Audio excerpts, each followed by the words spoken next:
Hi, kitty cats. Is language fluid enough to hold all gender identities and all sexualities, or is language only a calcification of cishet normative prejudice owned by the vaunted elite of society? If science changes, so can language. Well, hello, I am Amethysta. I am an author and a podcaster, and you can check the links below for more information about me and the work that I do. The first link there is my personal website, amethysta.io, where you can find all the social media networks I'm on, so please follow me for updates on everything I do. My professional website is the second one down, genderidentitytoday.com. All of my articles and podcasts and live streams are published there, as well as work from other contributors. So if you like this content, please consider subscribing at genderidentitytoday.com. You can get a subscription for like $2 a month. And if you'd like to contribute to Gender Identity Today, please contact me personally through the first link there. That's my personal website. Again, you can contact me personally if you want to contribute to genderidentitytoday.com. And the last link you'll see there is if you'd like to leave a tip. That last tip is to coffee.com. You can send a tip as you see fit. Hello, Genevieve. All right. So, as I was talking about today, we're going to talk about language. Is Western society being perverted through language? I did a live stream last week. Hey, Erica. I did a live stream last week, and one of the questions I got was about language. The question was, is language being changed by a minority against the will of the majority? Now, since we're talking about language, I actually want to take a quick look at that question. The will of the majority, the minority changing something. Who are the actors in this statement? Now, I know the question was probably not intended to be very honest or very kind, but rather a leading question. Because here I am, being transgender, the minority is the LGBTQ community, and I am being cast as its sole representative. And of course, I think this person, what I talked about, what this person wanted to hear about, hello, Tarot Nut, what this person wanted to hear about was what I thought about they, them pronouns, ungendered pronouns, and of course, to whom gendered pronouns should be applied. This is the minority. We're in the LGBTQ community. We're concerned about those things. The majority is Western society being cast as a victim. And I think this question was intended to spark a political or a social rant, maybe like I just now did, but it brought up the point, because I don't really want to do a political or a social rant. It does bring up the point, what is language? Is language something that is necessarily formalized? Does language evolve? Or is language a science? So let's start with that. What is language? Language, if you just go to the definition, is a system of both grammar and vocabulary. Language could be spoken, could be written. If it's spoken, that means it has a set of sounds, which are called phonemes. If it's written, it has a set of symbols. That could be as an alphabet, could be as a syllabary, but all of these are created for the purpose of communication within a social environment. That's the purpose of a language. Languages, I mentioned a vocabulary. Vocabulary is just an arrangement of symbols or phonemes. This is to create what we call words. Yeah, how about that? I know. These words are given meaning by their use. So if we were to say something is red, we've used the phonemes r, e, and d to make the word red, and then we give it a meaning based on its use. Now, some of you, if you've watched me long enough, recall that this is the definition of a social construct. And I want to return to that idea later on. But grammar, this is now the use of words. It's how words are put together and how you can convey meaning, again, for communication, how you can convey this meaning reproducibly. And it answers questions such as, where do you put an adjective? Is it red table or is it mesa roja? Do we capitalize a person's name? And of course, the ever popular, what form of the interrogative pronoun is used in a compound direct object? All of these questions are answered by what a grammar does. That's what a grammar answers. Modern grammars are typically formalized, but not in the way like a computer language is formalized. A computer language is very strictly formalized. And if you write a program wrong, if you use the symbols incorrectly in a computer language, it doesn't run as you expect it to. Or if it does, it's really on by mistake. On the other hand, spoken and written languages are usually not strictly formalized. For instance, if you use that wrong interrogative pronoun in a compound direct object, the world's not likely to end. But here is where we're kind of starting to diverge from the formalization, the science of something, to the human part of it. Computer languages cannot be flexible because we want them to be reproducible time after time after time. But humans, hi, Miss Jessica, beautiful friend, thank you. Humans tend to make mistakes. It's pretty crazy. Language is imprecise. How imprecise? Pretty dang imprecise. I'd like to bring up 3 words, only 3. There are a multitude, but I want to bring up 3 words that have changed meaning over the course of human history. The first word I have is prestigious. When you think of prestigious, you think of Harvard Law School. It now means worthy of honor, but prestigious used to mean involving trickery or illusion. If you've ever watched a magician, sometimes what he does is prestidigitation. It's the same etymology. Prestigious has gone from meaning chicanery to worthy of honor. How about fantastic? Today, fantastic, you have a very good object. I had a fantastic dinner.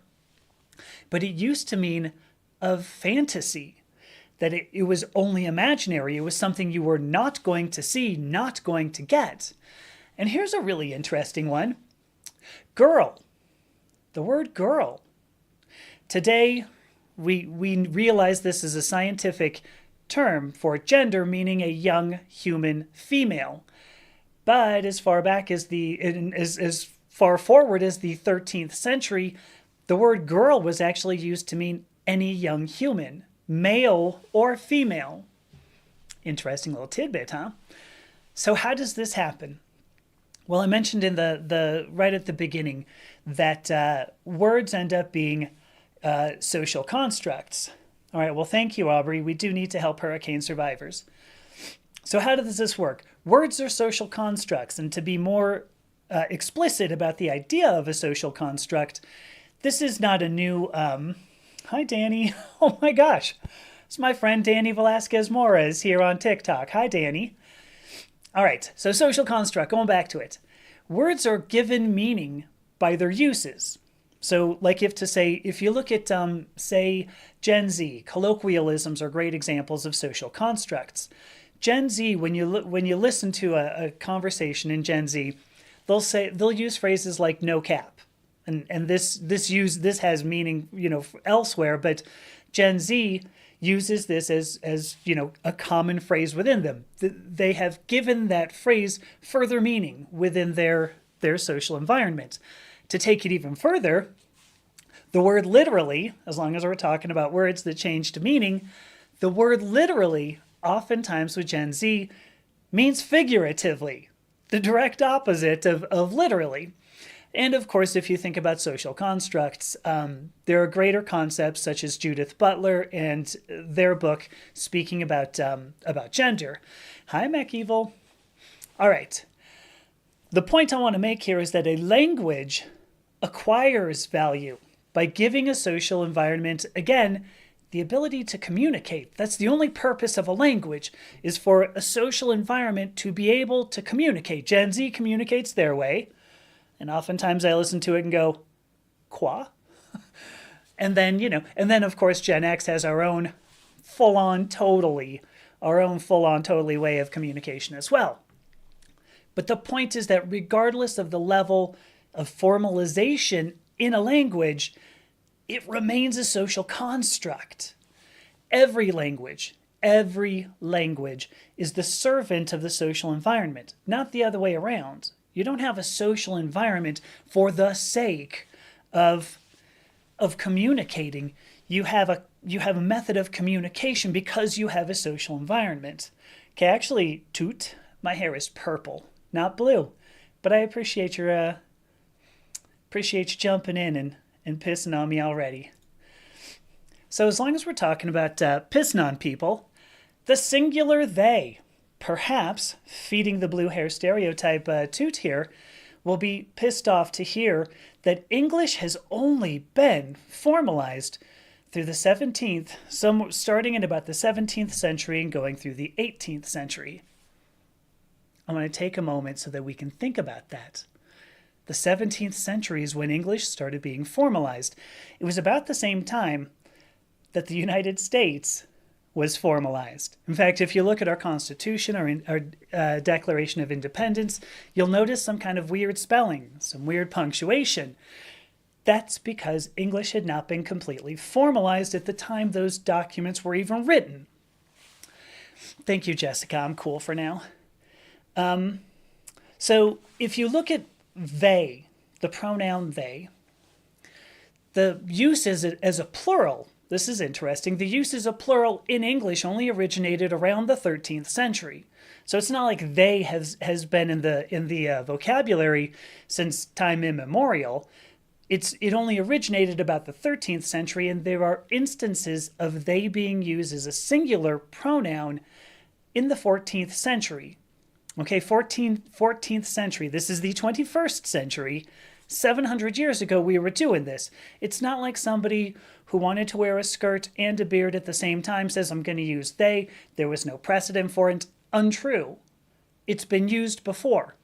And again, this all comes down to communication. So, if you were going to ask the question, which is correct? Which is correct? Is it a singular they? Is it a plural they? You could say that as the language became formalized, it rectified the error of using the singular form of the pronoun they. Or you could say the modern use of the singular they is evidence that language doesn't stop evolving. Hey, Mars. Now I'm going to give my opinion. I wish that we, in general, could just transition away from gendered pronouns altogether. There are several languages that don't have gendered pronouns. Hungarian is an exceptional example of this. Everything is in it, in Hungarian. Men, women, my water bottle, everything's in it. And I'm going to point out again, the purpose of a language is communication. As long as I picked up my water bottle, what the hell? Use it, right? When your goal is communication, we have to ask the question, are gendered pronouns adding much value if the context doesn't? Because like if you use the phrase, she gave birth versus it gave birth, from a scientific standpoint, that's likely a female from context. Not always. I recognize there are males that carry young to term, but there are very few cases, really truly very few cases, where knowing the gender of the person of the sentence imparts any greater meaning. Like, does it make a difference if you said in Spanish, el radio roja or la radio roja? Oh, I messed it up. El radio rojo or la radio roja? Not much. You still have a red radio. Do you care that it was masculine or feminine gendered noun? No. So there are very few meanings or cases where knowing the gender of the person imparts any greater meaning. If you use the phrase, say, she was elected president versus it was elected president, certainly there's historical and possibly personal value to that, but the communication occurred either way. All right, so I have just John, actually, who says, you don't believe my rights are going to get taken away if someone gets elected. For what it's worth, just John, if you're only gay, it's probably yours won't. That being said, being transgender, I'm not confident that I can agree with you on that. So, all right, I just want to mention there's also somebody named Rico Suave who's on TikTok, and I just want to say, when you can use the word the handle Rico Suave, That's something else. Well done, sir. All right. And do you see I just used a gendered pronoun there? I said sir. Maybe I'm right, maybe I'm wrong. All right, let me give you the view of a scientist, because language is science. The thing is that science is a process of asking questions, because I am a scientist, right? My background is in, hey Jamie, my background is in chemistry and biology, and science, I know very well, is a process of asking questions. Science is not a collection of facts that you thunk down somewhere and you're done and you walk away. Our knowledge of the universe has always shifted as we learn more about it. I mean, just to give a couple of examples. 3, in biology, it used to be we thought that spontaneous generation was how life occurred. That if you put down a piece of meat, spontaneously, maggots would generate, because that's how life began. But we recognize now that there's asexual reproduction, sexual reproduction. Our understanding shifted. Chemistry went from the 5 classical elements of earth, air, fire, water, and spirit to a periodic table of who even knows how many elements are on it now. Physics changed from the idea that if you threw a ball, it was going to conform to Newtonian mechanics. But we understand now quantum theory affects everything that happens in the universe. So if we know that science changes, why can't language change? I mean, I'm going to say it. I'm a self-professed grammar and punctuation nerd. I enjoy books about grammar and how punctuation evolved over time. And part of me kind of like wants to say, to be embarrassed about this. But then the rest of me goes, no, own that. I like books about punctuation. No joke. No cap, right? Gen Z's out there going, ooh, you're cool with your blue hair. So it did take me time to warm up to the singular they. But even though I am a grammar and punctuation nerd, there are social changes occurring all the time. And I'm now looking at an obsolete understanding of biology that's being used to create legislation that will limit identities. This is, if we worry about they, them pronouns, they, them singular pronouns, we're worrying about an obsolete language construct that's going to be used to limit expression. Why is this? Because there's a desire to preserve the power of the ruling faction. Another way to say this, if you're going to worry about language in this way, what I think you're trying to say is, hey, I don't like my opponent, so what I'm going to do is just define them out of existence. Sucks to be you now. Should have been the victor. But I'm going to return to my point at the very beginning, and I'm going to get to you, Danny, one sec. I'm going to return to my point at the beginning, which is that language is nothing more than a form of communication. If communication occurs, the purpose of the language was served. And if we choose to limit communication for the sake of preserving power for the ruling faction, we need to ask the question, who's going to become unheard? I certainly hope it's not me. Is it going to be you, John? Just John? That was all I had to give today. I'm going to start talking. I'm going to start taking some of these questions here. So Danny says, would I say that language having gendered pronouns signifies that those societies value the division? I don't know. It's a really good question. The division to control, certainly. If we look at many of the languages in Europe, many of these have some derivations or at least relationships to Latin, right? This is why these are called Romantic languages. And Latin is gendered, I suppose. If you go back, now I'm going to do a little etymology bit here, because I actually love this. Something that I found far back when I first started doing any research about genetics and gender is that they have similar etymology.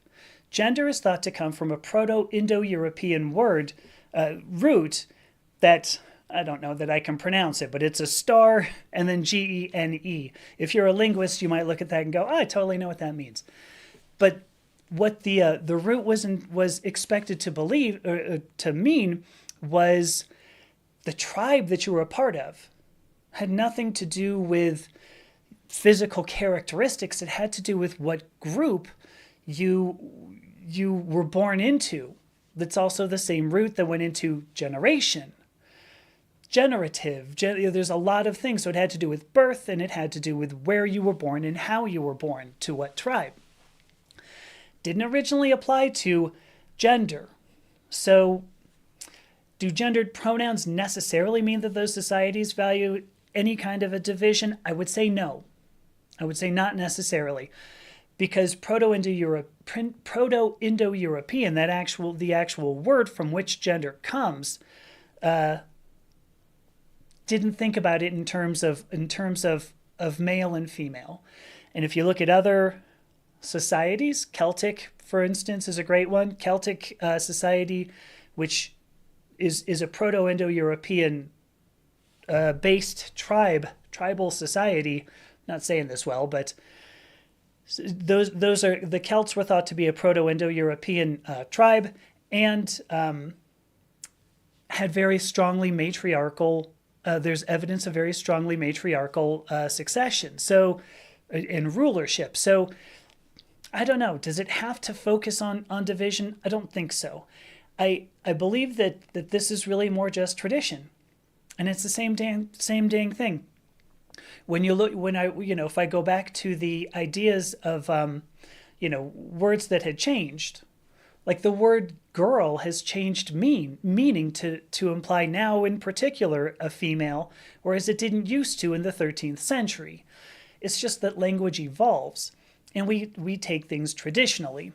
Now, I believe very strongly that what we're looking at today, particularly when you have somebody say, well, sex is based on genetics and define so many other things afterward, gender and sexuality.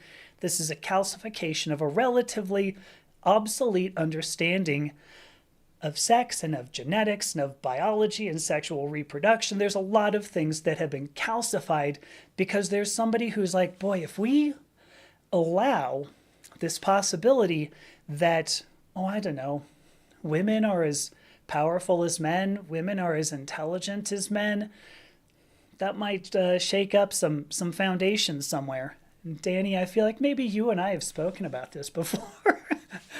So, are there other questions that I can answer on this? I think that language is a fascinating topic because I know there are people who think that there is some sort of science behind it, because we have very strictly formalized languages, computer languages, and nothing more. And so I think you have people who are raised on this idea that if you have a computer language, if you can talk to a computer and it always does the same every single time, and there is a right and a wrong way to express something, then we're going to have that in English as well. And I don't believe that's ever going to be possible, because we are humans, and humans we change the meaning of certain things. We change not just the meaning of words, but the meaning of society. So, thank you, Danny. I appreciate that praise there. She's calling me articulate and intelligent. I like that. So, all right. I see no other questions, and honestly, I'm okay with shutting down a little early since last week went 2 hours. So I will say thank you to everybody who showed up. I hope that this gave some indication of really where the LGBTQ community should stand on things like language, and whether or not you actually are being targeted by me wanting to be called she, her, and other people I know wanting to be called they, them. So thank you again. I'll give you a little heart. Bye. Talk to you next week.